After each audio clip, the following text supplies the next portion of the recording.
हाँ बेटा, प्रणाम गुरुदेव। खूब खुश रहिए, प्रसन्न रहिए। गुरुदेव, एक लाइन में अपने मन के भाव आपको अर्पित करना चाहती हूँ। गुरु मात पिता गुरु बंधु सखा, तेरे चरणों में स्वामी मेरे कोटि प्रणाम। तुम ही प्रियतम, तुम ही प्राण धन, तुम ही प्रियतम, तुम ही प्राणनाथ, तेरे चरणों में मेरे कोटि कोटि प्रणाम। खूब खुश रहिए, खूब प्रसन्न रहिए, खुश रहिए बेटा। Thank you sir. गुरुदेव, मैं एक दिन के लिए दरबार आई थी, आज 13 दिन से हूँ यहाँ पर। मुझे मेरे सारे प्रश्नों का उत्तर मिल गया है। एक दिन में पियर का परिवार पहुँच गया, वनडे हो गया उनका। एक दिन में पूरा ससुराल पहुँच गया। मेरे मन में जो भाव रहता था कि हम करोड़ों अरबों के घर में रह लेंगे, मेरे परिवार का एक भी सदस्य अगर प्रेम नहीं है उसके मन में, ईर्ष्या द्वेष है, स्वास्थ्य अच्छा नहीं है, तो हम कभी उसमें सुख नहीं खोज सकते। और हो सकता है ये लोग अपने दुख को उतना नहीं देख पा रहे होंगे जो दरबार से जुड़ने के बाद मैंने उनके दुख को उतना फील कर लिया। और ये बाबा माँ की कृपा है जो रोज मेरे से रुद्राभिषेक करा रहे हैं। जो जो मैं सोचती हूँ सब तुरंत तुरंत पूरा हो रहा है। तो मैं ये कहना चाहती हूँ इस मंच के माध्यम से, जितने बड़े पैसे वाले हैं, रईस हैं, करोड़ों अरबों खरबों की संपदा जोड़ लो, परिवार का एक व्यक्ति भी शारीरिक मानसिक रूप से अगर अस्वस्थ है तो हम कभी सुखी नहीं रह सकते हैं। मेरा भाई बंधु चाहे दुश्मन भी दूर बैठा हो, अगर वो भी दुखी है तो कभी हम उससे प्रेम से रहे हैं, वो भाव हमको उसके दुख से जोड़ेगा ही जोड़ेगा। तो मेरा भाव गुरुवर यही रहता था कि हम 100 करोड़ का घर बना रहे हैं, उसमें 3 लाख के नल लगा लें, 50 लाख के मार्बल लगा लें, लेकिन अगर घर वालों में अंडरस्टैंडिंग नहीं है, प्रेम नहीं है, ईश्वर के प्रति श्रद्धा विश्वास और आस्था नहीं है, अपने धर्म कर्म को समझने की ताकत नहीं है, तो हम लाख साधन जोड़ लें कभी सुरक्षित नहीं रह सकते, कभी खुश नहीं रह सकते। हम जितने बड़े घर को बनाएंगे, हमारे बच्चे आने वाले समय में उसमें 10 दीवार खड़ी कर देंगे। अगर उनको समझ नहीं है धर्म कर्म की, करोड़ों रुपए कमा के हम इधर उधर पार्टियों में, दारू में, सब चीज़ में व्यर्थ गंवा देंगे, लेकिन अगर अपने आगे की यात्रा के लिए ईश्वर की समझ नहीं है तो गुरुदेव मेरे मन में सिर्फ एक ही यही था। और मुझे कैसे भगवान ने एक एक चीज़ का भ्रम तोड़ा है, ये मैंने दरबार में रह के महसूस किया है। कपड़े का भ्रम था, मैं नाइट सूट में बैठ के रुद्राभिषेक कर रही हूँ। हर एक चीज़ का भ्रम, मुझे लग रहा था मैं दरबार में लोगों को बुला रही हूँ। मेरा बड़ा वाला भाई बीच में महावन छोड़ के भाग गया, मैं पूरी रात रोती रही। जो जो चीज़ें हुई हैं गुरुदेव लिखूं तो शायद एक किताब भर जाए। मुझे सिर्फ आपसे एक ही चीज़ पूछनी है कि मुझे क्यों यहाँ बुलाया गया है और मेरे से क्यों ये सब चीज़ आप करा रहे हो। मेरे जीवन के आगे के लिए मैसेज बताइए। मेरा एक जो लक्ष्य था कि मेरे परिवार के सभी लोग खुश रहें, स्वस्थ रहें और ईश्वर की समझ हो, पैसे का सदुपयोग करें, तो हमारे एक साथ ऐसा आपका डीएनए का ऊर्जा पथ है, प्रेजेंट टाइम ऐसा सुंदर वासुकी के साथ में शिव की परम ऊर्जा और माँ का सानिध्य। आप जो सोचते हैं ये अधिकार सबको है, लेकिन जब कर्तव्य की बारी आती है तो गड़बड़ हो जाता है। हर आदमी की चाहना बहुत अच्छी है, जो डिजायर्स हैं बहुत अच्छी है। हम सुखी रहें, मेरा परिवार सुखी रहे, सारा समाज सुखी रहे, अभय रहे, सब में हम सब मिलजुल के रह पाएँ प्रेम से, ये सब भावना बहुत अच्छी है। जब करने जाते हैं तो कहीं फिसल जाते हैं, फिर कर नहीं पाते, फिर ना कर पाने की पीड़ा हम में बनी रहती है, और जो ना कर पाने की पीड़ा है वो बढ़ती जाती है, कम नहीं होती कभी। हम कितना भी वैभव बना लें, धन दौलत संपत्ति सब बना लें, आप कल्पना करके जितने लोग मेरी बात सुन रहे हैं ये सब अगर सोच पाएँ तो ये देखें कि जो अपने परिवार के लोग हैं, नाते रिश्तेदार हैं, जो मित्र हैं, उनकी संख्या बढ़ती जा रही है, घटती जा रही है। हमारे परिवार के सदस्यों जो हमारा मेल जोल घटता जा रहा है कि बढ़ता जा रहा है? बढ़ता ही जा रहा है। ठीक है ना। तो हमारी जो समस्या हैं वो बढ़ती जा रही हैं बजाय कम होने के। हमारे दोस्त छूटते जाते हैं, मित्र छूटते जाते हैं, परिवार के सदस्य छूटते जाते हैं, कम होते जाते हैं, विचार के रूप में, भाव के रूप में अलग होते जाते हैं, तो कमी आती जा रही है। हम धन से मापते हैं किस चीज़ को, भौतिक वस्तु है, आज है कल नहीं है। या वो क्या करेगा? एक आदमी सांसें ले रहा है अस्पताल में, अंतिम श्वास, धन क्या करेगा यहाँ पे? यहाँ तो कर्म आगे आएगा, आपका जो धर्म है वो आगे आएगा, यही आपके साथ रहेगा। तो अभी लोग समझ के देखते हैं कि अरे मेरे पास तो सब कुछ, चिंता नहीं, ऐसे कर देंगे ऐसे हो जाएगा, ऐसे कर देंगे ऐसे हो जाएगा, सब पैसे से हो जाएगा। बड़े बड़े पैसे वालों को हमने फंदा लगा करके कनपटी में गोली मार के मरते हुए देखा। तो वो जो सुख है, जिसको अभी सुख मान रखा है कि मेरे पास सब है, वो सुख नहीं है। कहीं ना कहीं अंदर कमी रहती है, कहीं ना कहीं अंदर खालीपन रहता है, कहीं ना कहीं एक आकांक्षा बनी रहती है, तड़पन बनी रहती है।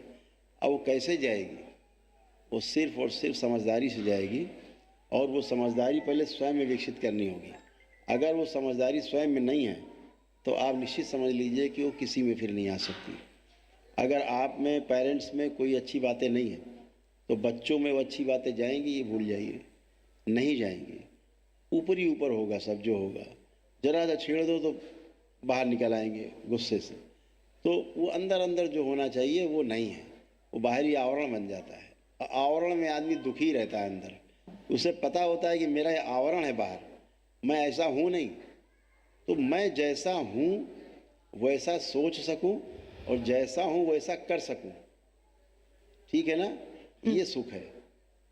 मैं जैसा हूँ, जैसा चाहता हूँ वैसा कर न सकूँ, ये मेरा दुख है, यही दुख है। तो चाहना बहुत अच्छी है, चाहना के लेवल पे हम चाहते हैं कि हम पति पत्नी अच्छे रहें, हमारे बच्चे हम सब अच्छे रहें, मेरा परिवार अच्छा रहे, लेकिन ये चाहना मात्र है। करने के लेवल पे जाएंगे तो अपने से शुरू करना होगा। जैसे आपने अपने से शुरू किया तो अपने से ही शुरुआत होगी। सिरा अपने पास ही है, बाहर वाले के पास सिरा नहीं है।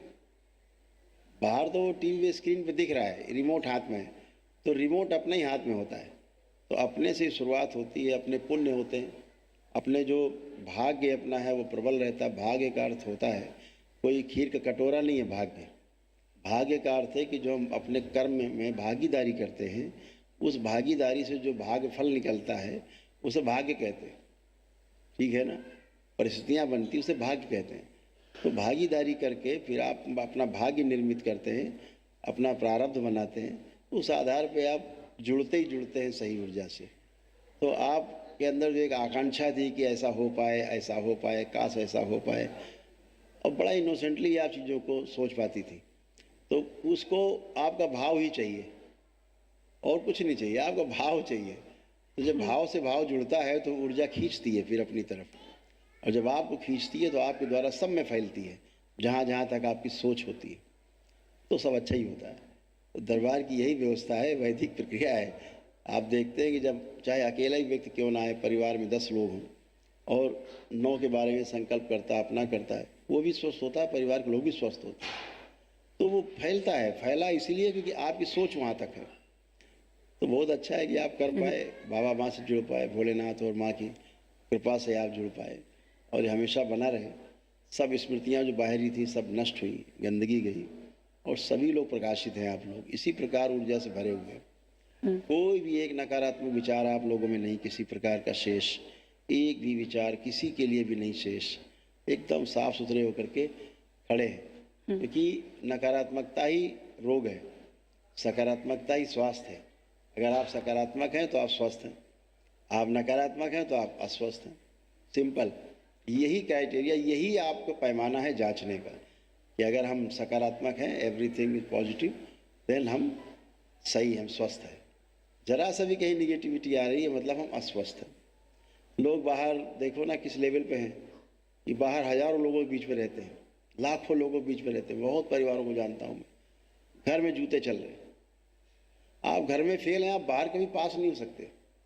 पास का मतलब संतुष्ट नहीं हो सकते। अगर आप घर में असंतुष्ट हैं, आप भाई 4 सोपान है, सुख, शांति, संतोष और आनंद, ठीक है ना। ये 4 से क्रॉस हो जाओ तो परम आनंद। तो अभी इन 4 के पहले ही वाला कॉलम जो है, सुख जो है, वही निरंतर नहीं हो पा रहा है। कभी सुख, कभी दुख, कभी दुख, कभी सुख। सही तो वो है। सुख की निरंतरता नहीं हो पा रही है। सुख की निरंतरता न होना का मतलब है कि अभी हम अपने सुख को भौतिक वस्तुओं के आधार पे निरंतर करना चाह रहे हैं, वो होगा नहीं। सुख की निरंतरता आपके भाव विचार के आधार पर होगी। तो 2 चीज़ें हैं ना। अभी हमने मान लिया है कि गाड़ी होगी तो सब घर में खुशियाँ आ जाएंगी, बंगला बन जाएगा तो घर में खुशियाँ आ जाएंगी, ये हो जाएगा तो घर में खुशियाँ आ जाएंगी, इतना रुपया आ जाएगा, इतना बैंक बैलेंस हो जाएगा, इतना धन दौलत सोना चांदी आ जाएगा तो खुशियाँ आ जाएंगी। वो आती नहीं। ये सब आ जाने के बाद भी लगता है खाली है, फिर भी जूते चल रहे होते हैं। किसी कमी बात की, भौतिक वस्तुओं की कमी ना होने के बाद भी अंदर उठापटक जारी है। दिन भर 4 बार सोचती घर की महिलाएं, पंखे का सदुपयोग कर लें क्या, इससे अच्छा तो जीना बेकार है। तो ये सब जो आ रहा है, ये दिखाता है कि आप अस्वस्थ हैं, और ये नहीं आ रहा है तो मतलब आप स्वस्थ हैं। तो परिवार में पहले अपने से शुरू करना होता है। अगर हम स्वस्थ हैं तो हम एक प्रेरणा के स्रोत बनते हैं। हमारा आचरण हमारे परिवार के लोगों में फैलता है। देखते हैं परिवार के लोग कि कैसे जी रही मम्मी मेरी पत्नी कैसे जी रही है, तो प्रेरणा मिलती है।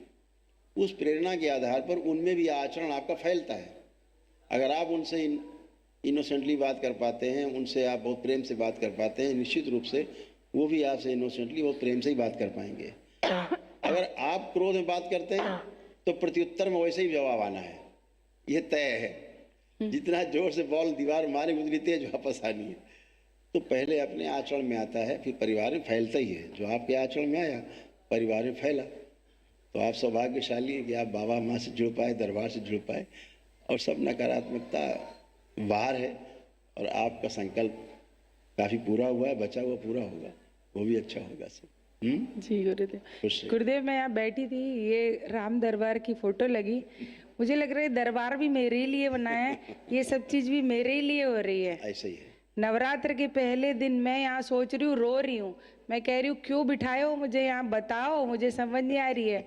और फोटोग्राफर दुकान खुलवा के अपनी LED की माँ की फोटो मैंने PDF भेजा, और घर पे माँ बैठी, और रोज सब चीजें हो रही है। मैं कह रही हूँ अरे मुझे मेरा पर्पस बताओ, मुझे क्यों बुलाए हो यहाँ, क्या करना चाहते हो, क्यों करवा रहे हो। रोज रात को रो के सोती थी गुरुदेव।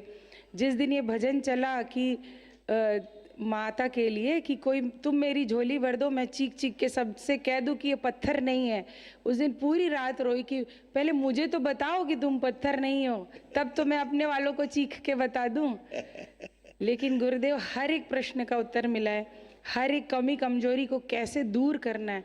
जैसे आपने अपना एक किस्सा बताया था कि मैंने गलती की और बाबा का पैर पकड़ लिया, मैं हर गलती कर रही थी, यहाँ पे रह के महसूसता हो रही थी, उतनी कस के मैं आपका पैर पकड़ रही थी। अब नहीं छोड़ूंगी, तुम चाहे कितना लात जूते मारो, मैं छोड़ के जाने वाली नहीं हूँ। पहले दिन आई थी, करते करते 12 दिन हो गए, मुझे पता नहीं चला। कोई पूछता है कितने दिन से हो, मैं कहते पता नहीं, देख लो कौन सी डेट थी, क्या कर रही हो पता नहीं, जो वो करा रहे कर रही हूँ। ये सब मुझे बेवकूफ़ समझते थे हस्बैंड और बेटी, कहते इनके पास तो बस पैसे आ जाए ना तो इनको भावुक बना के कोई भी बुद्धू बना सकता है। लेकिन मुझे पता था गुरुदेव कि पैसे से बुद्धू बनना आसान है, अगर कितना करोड़ों लुटा के भगवान मिल रहा है तो पकड़ लो पकड़ लो पकड़ लो। खुश रहो बेटा। थैंक यू खूब गुरुदेव। खूब खुश रहिए बेटा। और बताइए, स्वस्थ हैं आप लोग? पूरी कोई कष्ट तो नहीं शेष? गुरुदेव इनका गुटका सब गुटका मास्टर है। खुश प्रणाम गुरुदेव। खूब खुश रहिए, प्रसन्न रहिए। बताइए। बस गुरुदेव, एक मेरे पेट प्रॉपर साफ नहीं होने का और एक झुक के बैठने की हैबिट पड़ी हुई है, और एक गुटका मतलब जैसे लगता है कि मैं खुद मन से नहीं छोड़ रहा हूँ, कोई ऐसा नहीं है ज़बरदस्ती, जैसे टाइम पास के लिए ज़बरदस्ती खा लेता हूँ। हाँ, पर ऐसी कोई मेरे को नीड नहीं लगती, पर लगता है कुछ नहीं कर रहे हैं तो ये डाल लें, ऐसा होता है। कोई बात नहीं, नेत्र बंद करें, आंखें बंद करें, जो इन्होंने कहा इनका संकल्प बना पूर्ण कर दिया। प्रहार 4 टन में से नशे के लिए प्रेरित करने वाली सभी स्मृतियां नष्ट कर दीजिए। शुद्धि। चित्त में जितनी नकारात्मक रोगी स्मृतियां नष्ट कर। शुद्धि। 3 बार बोलिए ओम नमः शिवाय। ओम नमः शिवाय, ओम नमः शिवाय, ओम नमः शिवाय। शुद्धि। प्रहार।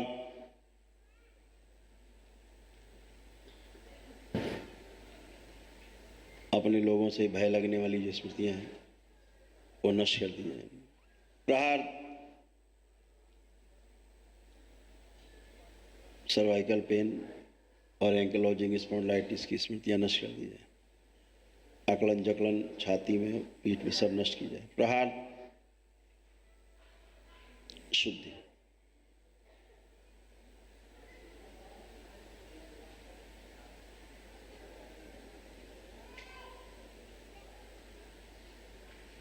जो फेफड़े अंदर श्रिंक हो रहे हैं, जिसके कारण से फेफड़े फूल नहीं पाते, वो सभी स्मृतियां नष्ट की जाए। प्रहार। शुद्ध कर दी जाए। ऑक्सीजन की मात्रा बढ़ाई जाए, रक्त में सक्रिय कर दी। 3 बार बोलिए ओम नमः शिवाय। ओम नमः शिवाय, ओम नमः शिवाय, ओम नमः शिवाय। नेत्र खोलिए, अपना बंधन कीजिए। आप उठ बैठ के चेक करिए अपने आप को। ऐसे।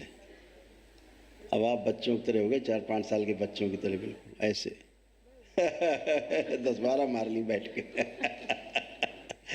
अब आगे झुक के जमीन छुइए। आपकी स्पाइन भी बहुत अच्छी हो गई। आपको एंक्लोजिंग हो रहा था, आपकी रीढ़ की हड्डी बहुत कड़ी होती जा रही थी, स्पाइन उनकी टाइट होती जा रही थी। हाँ, इतने नीचे नहीं झुक पाते थे आप। माइक पे बोलो। गुरुजी पहले तो मैं केवल ये हाँ, यहीं तक जाते थे क्योंकि एंक्लोजिंग हो रहा था आपको। रीढ़ की हड्डी आपकी ना अकड़ती जा रही थी, आपकी रीढ़ की हड्डी अकड़न हो रही थी। रूटिंग ऑफिस चेयर पर बैठने पर भी ऐसे बैठने की आदत पड़ गई। हाँ, अब आप बैठिए, अब आप बैठिए जमीन में। अब आप बैठिए, बैठ पाएंगे आराम से, ऐसे इत्मीनान से। अब खड़े हुइए। ऐसे आप नहीं बैठ पाए कभी ना, ऐसे खड़े हो पाए, हाँ है ना। तो एंक्लोजिंग स्पॉन्डिलाइटिस एक लाइलाज रोग है, असाध्य है, इसका संसार में कोई इलाज नहीं। लेकिन अभी आपका वो 75% फिनिश हो चुका है। बहुत सारा अकड़न जकड़न बनी रहती थी, बहुत जकड़ा हुआ था, आप झुक ही नहीं सकते थे नीचे, ऐसे था। बढ़िया है, आनंद करिए। ऐसे ही लेपन जरूर कर लीजिएगा थोड़ा सिरों नाभि पे आप लोग, ठीक है। खुश लो। गुरुजी, इनकी एक चीज ठीक कर दीजिए। इनको ना पैसे का मुझे लगता है बहुत लालच रहता है अंदर में। नहीं, अब मैं बताता हूँ, पैसे का लालच बुरा नहीं है। हाँ, मतलब कुछ करने पैसा को बोलो, कमाना पूजा है। पाठ तो नहीं, अभी नहीं, बाद में। तुमको ये सब फालतू रहता हाँ, ये है। बात है कि इनके अंदर सुविधाओं के प्रति ही केवल लालसा हाँ, थी बस वही। कि सुविधा आ जाए तो सब ठीक हो जाएगा, पैसा आ जाए तो सब ठीक हो जाएगा। चलिए, पैसा आपके पास खूब आ जाए, ये लोग आपसे बात ना करें ऐसा पैसा गुरुजी कोई काम का नहीं। तो फिर गड़बड़ हो गया गुरुजी ना। 4 भाइयों का परिवार है, 15-16 जने का, सबसे छोटा हूँ, पर पूरी कमान मेरे हाथ में है, इसलिए सब चीजों के एंगल से सोचता हूँ। हाँ, इसलिए इनको वो ऐसा आपका लगता है। सोचना ठीक है, लेकिन मैं किसी चीज के लिए रोकता नहीं हूँ। नहीं, वो ठीक है, वो भौतिक स्तर पे आप सोचते हैं। अभी मैं दूसरी बात कह रहा हूँ। धन है, पद है, बल है, ये सारा कुछ बना हुआ है, लेकिन बुद्धि गायब है। धन भी है, पद भी है और बल भी है, हैं? सही है। सब कुछ है, लेकिन बुद्धि गायब है। अभी आदमी क्या सोचता है ना कि मैं ये काम करता हूँ, इतना कमाता हूँ, मैं बड़ा बुद्धिमान हूँ। एकदम बेवकूफ है वो आदमी। यहाँ बुद्धि काम नहीं करती है, यहाँ बुद्धि का कोई रोल ही नहीं है। जो आप सोचते हैं ना आप लोग कि हम बुद्धि लगा के काम कर रहे हो, मैंने ये कमा लिया, मैंने वो पद पा लिया, मैंने ये बना लिया, मैंने बॉडी, ये कोई बुद्धि से नहीं होता है। ये स्किल है और ये भौतिक रूप से होता है। भाव विचार आपके गड़बड़ हैं, ये सब आपका गड़बड़ है। बुद्धि के स्तर पे भाव विचार ही ठीक होगा। बुद्धि का अर्थ है, बुद्धि का काम है कि जो सही है उसको हम समझ पाएं और समझ के वैसा जी पाएं, ये बुद्धि का कार्य है। अभी हम सही की हमें समझ नहीं है। हमने भौतिक वस्तुओं को, सुविधाओं को, फैसिलिटीज को हमने सर्वोपरि मान लिया। संबंध हमारे गड़बड़ हो गए परिवार में, तो फेल हो गया ना आदमी। संबंधों को निभाने के लिए ही तो, सुख के लिए ही तो सब कमा रहा है। और वही गड़बड़ हो गए तो आपका धन तो बेकार हो गया। फिर तो कोई भी खाएगा, आज आपका कल किसी के पास चला जाएगा। संबंध ही गड़बड़ हो गए आपके। तो संबंध के लेवल पे धन भी चाहिए हमें संबंध भी हमारे अच्छे चाहिए। और ये दोनों तब हो पाएंगे संतुलन में जब हमारे अंदर समझदारी होगी, हमारे अंदर समाधान स्वयं के लिए होगा। हम स्वयं को ठीक से जान पाएंगे तो ही हम दूसरे को ठीक से जान पाएंगे। अभी हम अपने को ही नहीं जाने हैं। ये जान लिया कि पैसा होगा तो सब सुखी रहेंगे, सब रहेगा, सब सामान, सब टनाटन रहेंगे। ऐसा होता नहीं। आप भले ही जो कमाते हैं 10% कमाएं, 90 ना कमाएं, तब भी परिवार आपका सुखी रहेगा। इनके साथ अगर समय व्यतीत करेंगे, आप बैठेंगे, सुख दुख में एक दूसरे से बात करेंगे, तो 4 रोटी की जगह 1 रोटी में ही काम चल जाएगा। लेकिन 100 रोटियां आपके पास हैं और संबंध नहीं है तो काम नहीं चलेगा आपका। तो इसलिए संतुलन चाहिए सब चीज़ का। मैंने नहीं कहता कि धन नहीं चाहिए, धन खूब चाहिए, लेकिन धन का सदुपयोग हो। और उस धन का सदुपयोग बुद्धि से होगा। कैसे सदुपयोग होगा? जैसे मैं चाहता हूँ लोगों की रिक्वायर है वैसा मैं पूरा कर सकूँ, वो बुद्धि का काम है। बुद्धि का काम है धर्म की पहचान करना। धर्म क्या है? व्यवस्था हमें पता नहीं, तो जो मर्जी सामने आ रहा है वैसे ही जी रहे हैं। ऐसा जीना सुखकारी नहीं है। कभी सुख कभी दुख के झूले में झूलते रहते हैं।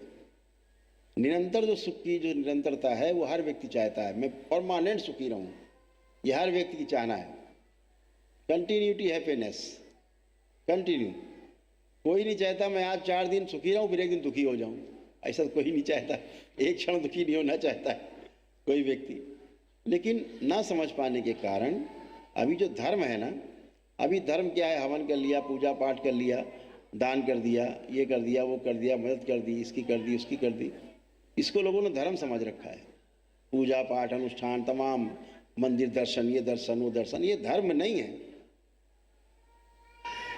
ये धर्म बिल्कुल नहीं है।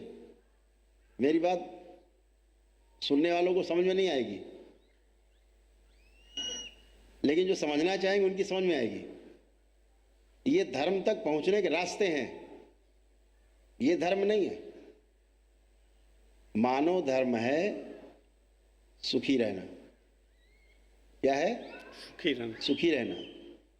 वो चाहता है, मानव धर्म क्या है? समृद्ध रहना। तो स्वयं में सुख हो, परिवार में समृद्धि हो। ऐसे परिवार जब छोटे छोटे बन करके इकट्ठे हो जाए उसे समाज कहते हैं। ऐसे परिवार जब इकट्ठे होंगे तो समाज में अभय आएगा, तो समाज में अभय भी हो। ऐसी हमारी सोच है, ऐसी सोच है। और ऐसा जब जी पाएंगे तो हम सबके साथ एक दूसरे की पूरकता के रूप में जी पाएंगे। वो जो पूरकता है वो तन मन धन की पूरकता ही नहीं है केवल, वो हमारी जो मानसिक तृप्ति है उसकी पूरकता की हम बात कर रहे हैं। एक दूसरे को समझ पाएँ, उस समझ के आधार पर उभय पक्षी सुख मिले हम दोनों को। सामने वाले को भी सुख मिले और हमें भी सुख मिल रहा है। ऐसा नहीं कि हम दुखी होकर के दूसरे को सुखी करना चाह रहे हैं, ये सुख नहीं है। आप सोचो कि हम कोई बात नहीं, मेरा एक भाई ये चाहता कर दें, भले में थोड़ा कष्ट है, ये सुख नहीं है, ध्यान रखिएगा। और ये बार बार होगा, आप कभी संतुष्ट नहीं कर पाएंगे। यहाँ समझदारी चाहिए, आप में भी, सामने वाले में भी। और सामने वाले से समझदारी की अपेक्षा आप तभी कर सकते हैं जब आप में हो। और ये तय है कि अगर आप में समझदारी है तो सामने वाले में आएगी ही आएगी, उससे बच नहीं सकता। यही परिवार का जो है सबसे बड़ा थंब रूल है कि सबसे पहले अपने को ठीक रखना है। तो हमारा जो समझदारी का लेवल है, समझदारी का मतलब ये होता है, अभी कहते हैं ना समझदारी एक शब्द है, लेकिन समझदारी है क्या? समझदारी का अर्थ है जो वस्तु जैसी है इस संसार में उसको ठीक वैसा ही जान लेना और फिर वैसा जीना, ये समझदारी है। हम अभी वस्तु को जान नहीं पाए, उसका नेचर नहीं जान पाए, जिए कैसे? बुद्धि का अर्थ है, हम कोई शब्द है, हमने कहा ग्लास, ध्यान जाता है सीधे गया। हमने कहा कैमरा, ध्यान जाता है कैमरे पे, ठीक है ना। हम आपसे कहें कौन कौन, कहाँ ध्यान जा रहा है आपका? कौन कौन, हम बोले पिन पिन है, हम बोले उल्ले उल्ले, कहीं जा रहा है ध्यान? चित्र बन रहा है? हमने कहा ग्लास, चित्र बन गया। हमने कहा कैमरा, चित्र बन गया। हमने कहा स्टूल, आपका चित्र बन गया। हमने कहा एक ग्लास कांच, आपका चित्र बन गया। ठीक है, क्यों बन गया? क्योंकि वस्तु की आपको पहचान है। तो वस्तु की पहचान है तो शब्द बोला, तो शब्द से इंगित वस्तु पे ध्यान गया। फिर वस्तु में जो निहित अर्थ हैं उसको पहचान गए हम। गिलास किस काम आता है? जल डालेंगे, पीने का काम आएगा। कैमरा फोटोग्राफी का काम आएगा। तो वस्तु में जो निहित अर्थ है वो समझ जाएं, उसकी उपयोगिता समझ जाएं, उसका साक्षात्कार हो जाए अंदर कि इसको ऐसे करेंगे तो ऐसे होगा, ऐसे करेंगे ऐसे होगा, ऐसे अंदर अंदर साक्षात्कार हो जाए। ये बुद्धि का काम है। बुद्धि में बोध हो जाए, यही बोध आपका संकल्प पैदा करता है। इसी संकल्प से फिर आप आगे काम कर पाते हैं। ये बुद्धि का काम है।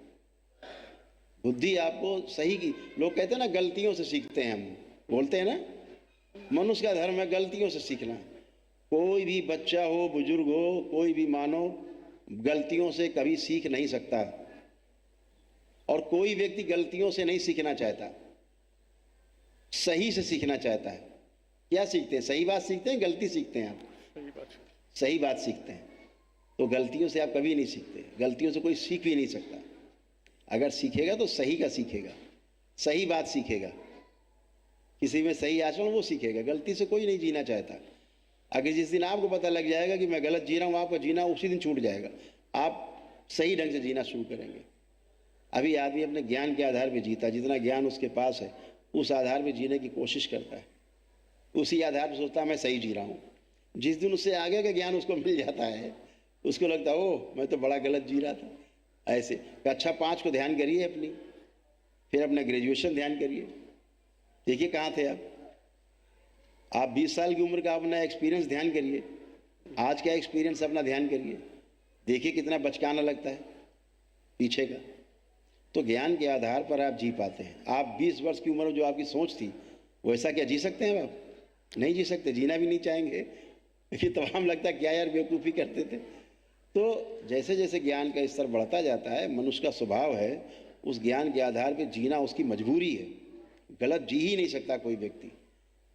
जीता है गलत को सही मानकर, गलत को सही माने रहता है, उस आधार पर जीता हो, तब भी सही मान के जीता है कि हम सही जी रहे हैं, क्योंकि गलत को सही माने हुए।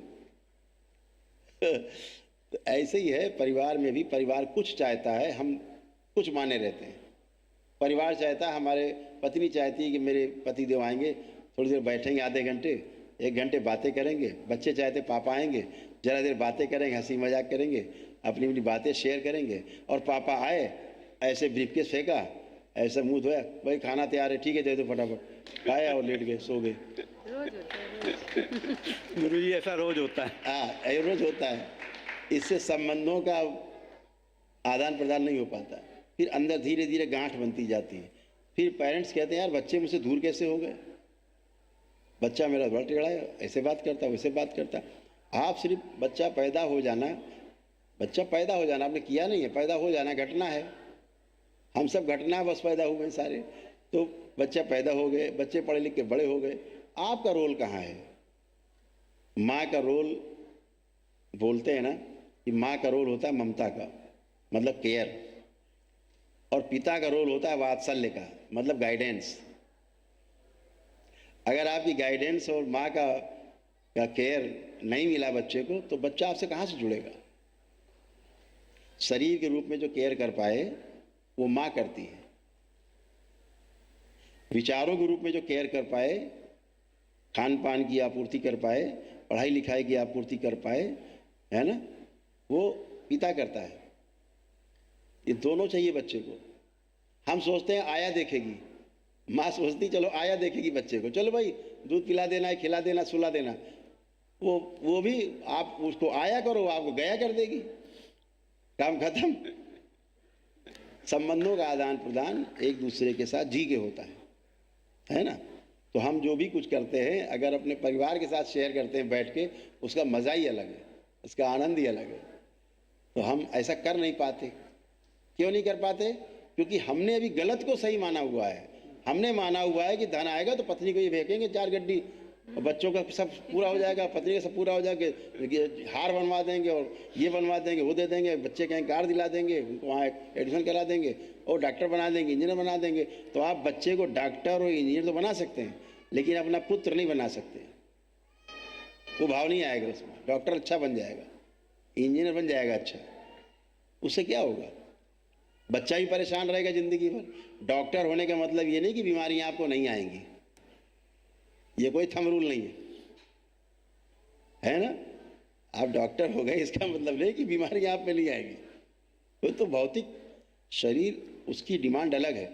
इस शरीर को जो चलाता है, इसके पीछे जो जीवन है, उसकी डिमांड कुछ और है। उसकी डिमांड अनलिमिटेड है जो शरीर को चला रहा है, और जो शरीर है इसकी डिमांड लिमिटेड है। अभी आप भोजन करने बैठेंगे, आप कितना खा सकते हैं? 1 थाली, 2 थाली, 3 थाली, कितना खा जाएंगे? कहीं तो एनफ होगा। अरे भैया बस, अच्छा 1 रसगुल्ला खा लीजिए, अच्छा खा लिया, फिर एक आ जाए, अरे 1 और खा लीजिए, अरे भाई मेरा पेट भर गया, अरे 1 आप खा लीजिए, तीसरा आ जाए आप फेंक देंगे थाली वाली। भैया ले जाओ यार, ये मारोगे क्या जान से? शरीर की लिमिट है। लेकिन कोई आपके पैर छू रहा है सुबह शाम, लाइन लगी रहे सुबह से लेकर रात तक, सोने से जागने तक, जागने से सोने तक पैर छूते रहें लोग, दंडवत करते रहें, आप नहीं थकेंगे? हाँ बहुत अच्छा है, महामंडलेश्वर बन गए, छूते रहिए पैर। क्योंकि जो जीवन है वो अनलिमिटेड है, उसकी जो प्यास है वो अनलिमिटेड है। सम्मान उसको चाहिए, सम्मान अनलिमिटेड चाहिए, देते रहो। सोते में पैर छूते रहे लोग, ये भी भावना है, तो वो अनलिमिटेड है। तो उस अनलिमिटेड के साथ ये लिमिटेड जब जुड़ा रहता है तो यहाँ भी अनलिमिटेड का प्रभाव आने लगता है कि इतनी संपत्ति चाहिए, कितनी चाहिए, अनलिमिटेड हो जाए। अरे भाई, उसका अनलिमिटेड से कोई लेना देना नहीं है। ये भिखारीपन है, ये भिखारीपन है। और की डिमांड बनी रहे, सब कुछ होने के बाद भी और चाहिए, भी और चाहिए, अभी और चाहिए, अभी और चाहिए, ये भिखारीपन है। ये समृद्धि नहीं है, ये प्रॉस्पेरिटी नहीं है। प्रॉस्पेरिटी का अर्थ होता है कि जो मुझे चाहिए मैं पीछे देख लूँ अपने, मेरे पास मेरी आवश्यकता से अधिक है, ऐसा भाव आ जाना, ये प्रॉस्पेरिटी है। उसके बाद कुछ भी आप कमा रहे हैं उससे कोई दिक्कत नहीं, आने दो, लेकिन एक भाव के रूप में आपके अंदर तुष्टि रहनी चाहिए, संतुष्टि रहनी चाहिए कि मेरे पास मेरी आवश्यकता से अधिक है। कभी आपको तनाव नहीं आएगा, चाहे कितना नुकसान पीछे हो जाए। अरे कोई बात नहीं, हो गया नुकसान, अब भी मेरे पास मेरी आवश्यकता से बहुत अधिक है। करोड़ों भरा हुआ है, 100 करोड़ भरा हुआ है, 1 करोड़ नुकसान हो गया, फांसी लगा ली। अरे भैया बड़ा नुकसान हो गया, रोते घूम रहे हैं।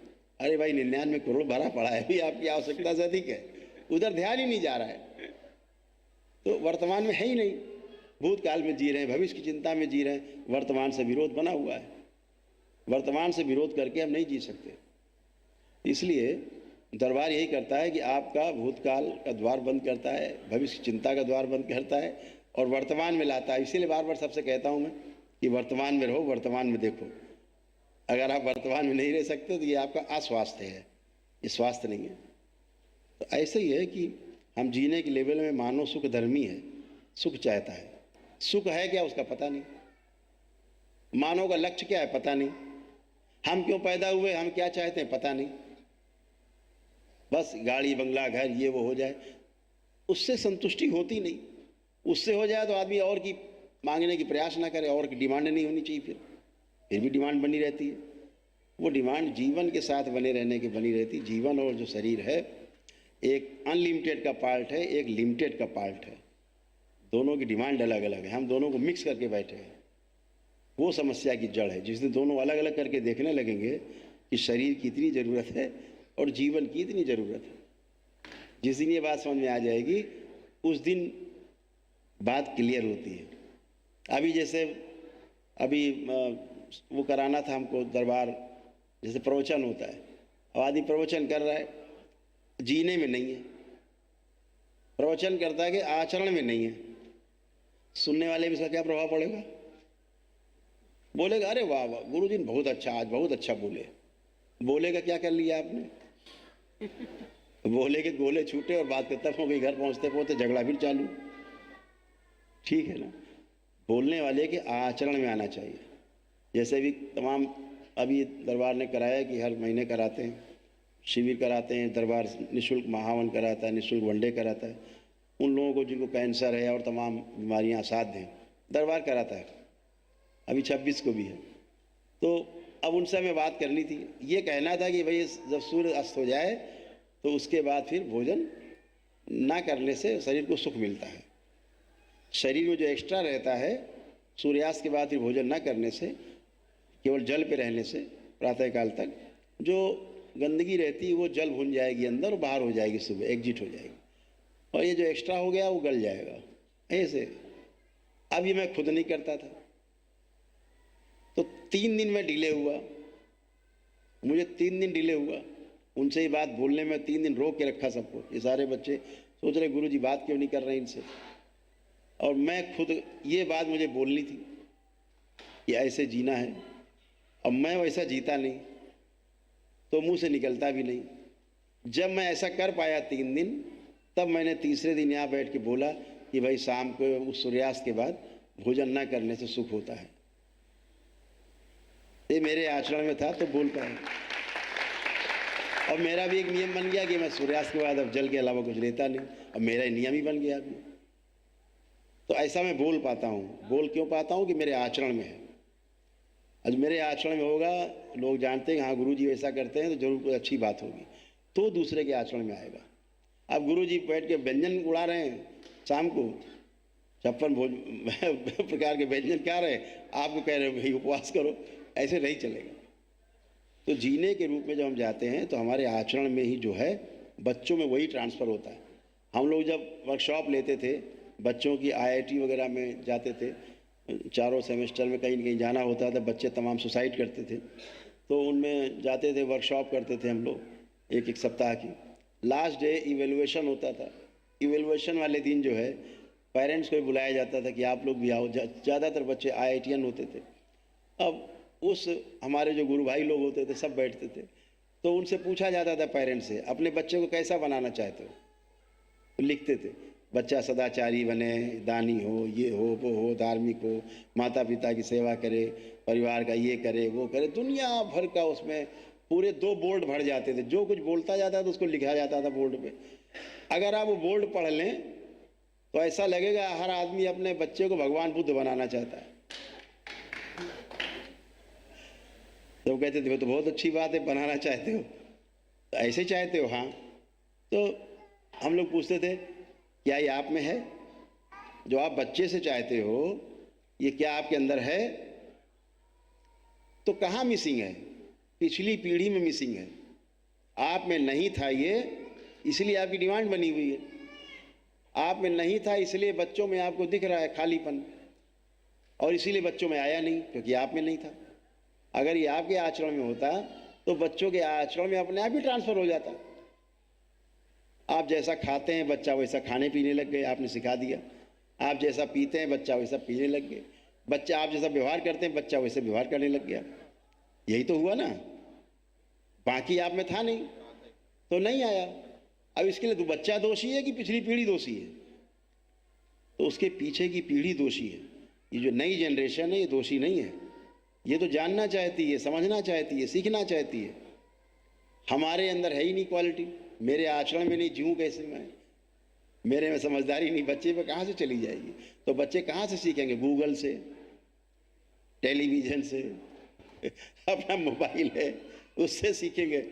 अब बच्चे माता पिता से और किसी महापुरुष से नहीं पूछते, गूगल चाचा में डालते हैं प्रश्न। गूगल चाचा जरा बताना ये कैसे बनेगा पास्ता? गाय चाचा ने बता दिया। अब वो ऐसा जी रहे।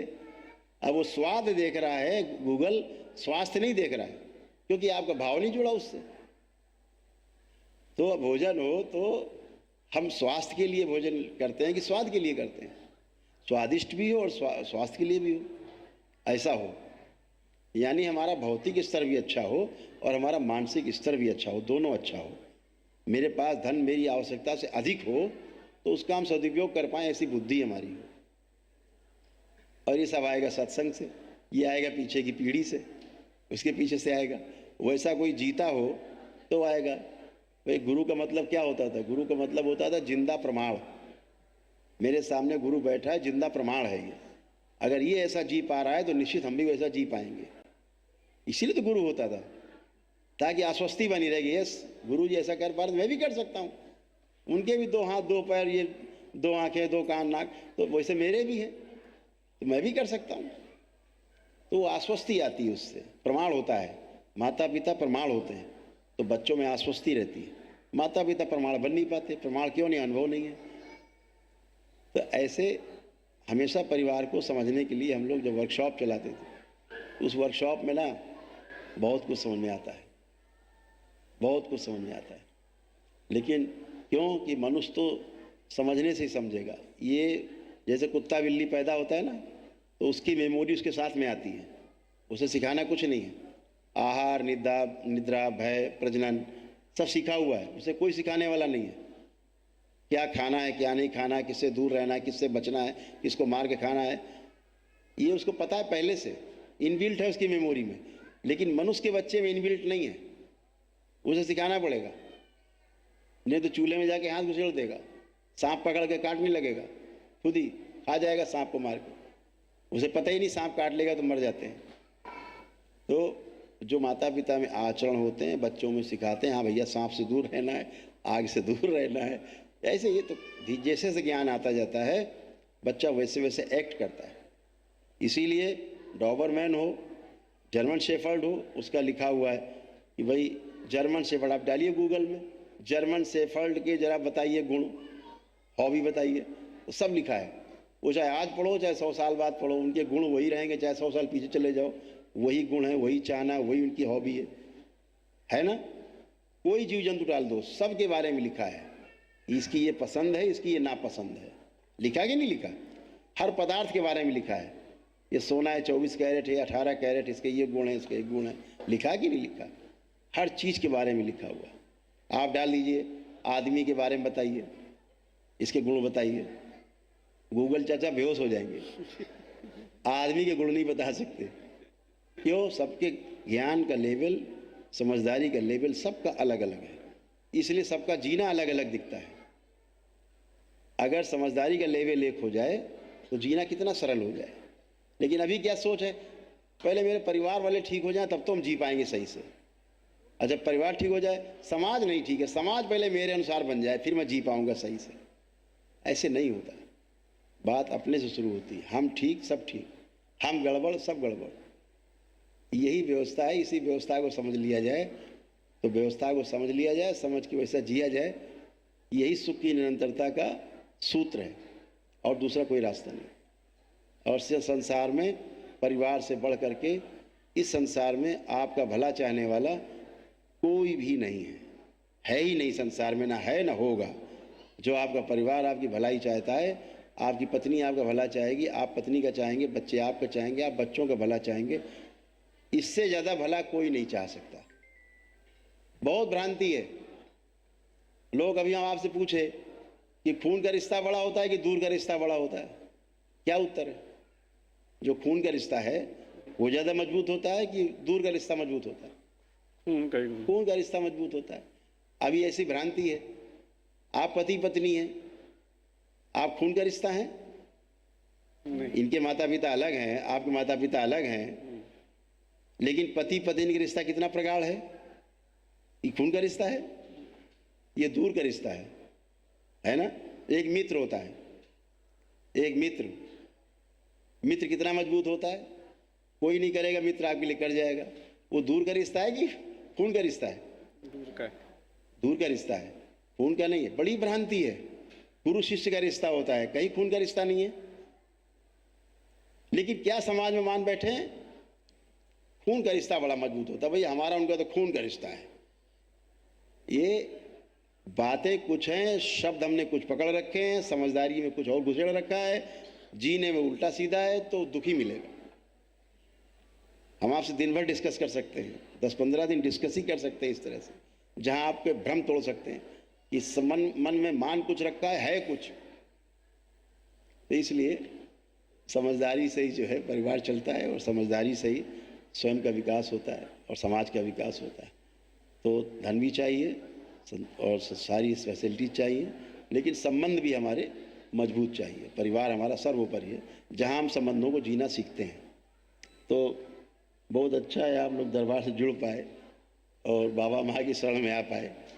आपका कल्याण हो, सबका मंगल हो।